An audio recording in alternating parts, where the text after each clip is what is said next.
into the next millennium and into the 21st century, he's going to bend over and drop us off. Anyone who is not able to stand on their own two feet is going to be let go and have no existence, have no survival, and have no future in the coming world order. So therefore, in order to develop this world view and these principles and values of African people, we need to ask, well then, where do we look in Africa to do this? Where in Africa can we find the model in which to develop this, our principles and values and our African way of life and our world view?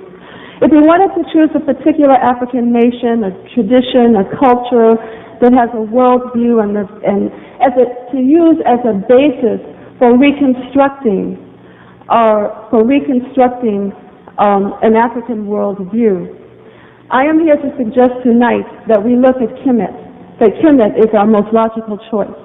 Kemet is our most logical choice because in Kemet, what we have is a long tradition of written history, written facts that are verifiable of a very ancient African civilization, an ancient, uncorrupted African civilization, with enough data to verify it and enough data to use for reconstructing not only our history, but our social reality, not only the history of the world, but the social reality of the world as well. Any other African nation to be used as a singular choice would not be as complete as Kemet and would not be as incorrupted or would not be without corruption.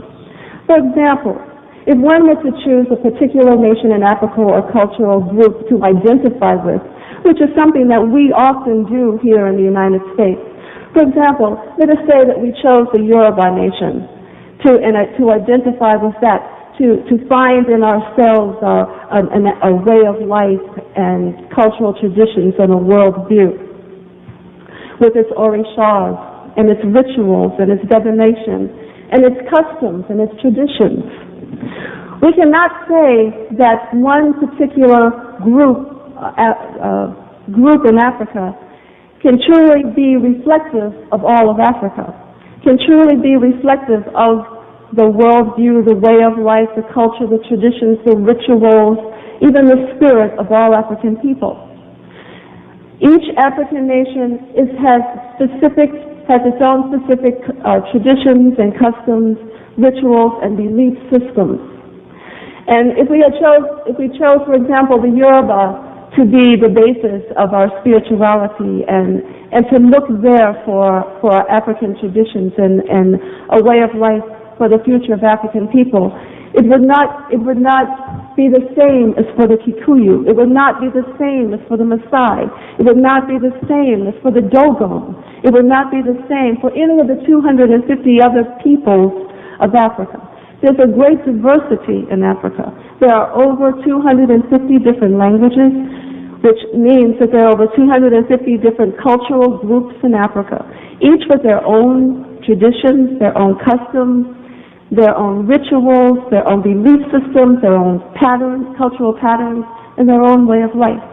Yes, there is a great deal of commonality between them, a great deal of commonality. And one of the things that Cheikh Anta Diop gave to African people was the searching for the commonalities among all African peoples and nations. But for as many commonalities there are also as many differences. Another problem with modern-day African cultures is that they're all young. They are chronologically young. Most of them have developed out of nations that were destroyed and developed out of the destruction of much older